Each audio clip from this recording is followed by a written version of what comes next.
আজ মঙ্গলবার 17 ডিসেম্বর। দৈনিক বাংলাদেশ প্রতিদিন। তারেক রহমান, কার্যকর সংসদ জনগণের ক্ষমতা রক্ষা করতে পারে। জামায়াতে আমির, স্বাধীনতা বিক্রি করা আওয়ামী লীগ পালিয়েছে। দখলে নেন 30,000 কোটি সম্পত্তি। প্রথম আলো ও ডেইলি স্টার মালিক সিনেমের ভয়াবহ জালিয়াতি। সংসদ নির্বাচন, এগিয়ে যাচ্ছে সব প্রস্তুতি। 1.5 বছরের মধ্যে ভোট, সুস্পষ্ট রোডম্যাপ চায় বিএনপি। ভাষণে প্রধান উপদেষ্টা, 2025 সালের শেষ বা 26 সালের প্রথমার্ধে নির্বাচন। সংস্কার ও নির্বাচনের রূপরেখা চূড়ান্ত করতে জাতীয় ঐক্যমত্যের কমিশন হবে আগামী মাসে। চেয়ারম্যান হবেন প্রধান উপদেষ্টা নিজেই। নাসির উদ্দিন পাটোয়ারি, রাজনৈতিক দল ঘোষণা 1-2 মাসের মধ্যে।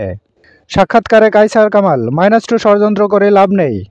অসমরব ঐকমত্য কমিশন যুগান্তকারী পদক্ষেপ। জুনায়েদ সাকি, পূর্ণাঙ্গ রোডম্যাপ জরুরি। এবার শেষের পাতা, নতুন তালিকা ধরে অভিযান। মাদক হোম ডেলিভারি চক্রের হোতা গ্রেপ্তার।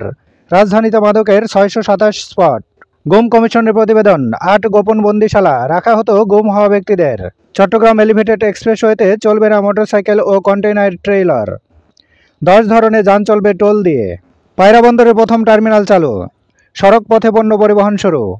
একই সঙ্গে 200 মিটার দৈর্ঘ্যের 3টি মাদার ভেসেল ভেড়ানোর সক্ষমতা রয়েছে।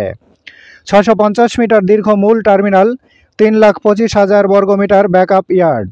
এবার প্রশিক্ষণার্থী 25 এএসপিকে শোকজ। সংবিধানের 15 সংশোধনীর বৈধতা প্রশ্নে রায় আজ। খেলাফত মজলিস, ফ্যাসিবাদ পুনর্বাসন করলে রুখে দেবে দেশবাসী। বিবিসির প্রতিবেদন, যেভাবে আরাকানের নিয়ন্ত্রণ হারায় মিয়ানমার বাহিনী। বিএনপির দুই পক্ষের সংঘর্ষ, আহত 15, বিজয় মেলা পণ্ড।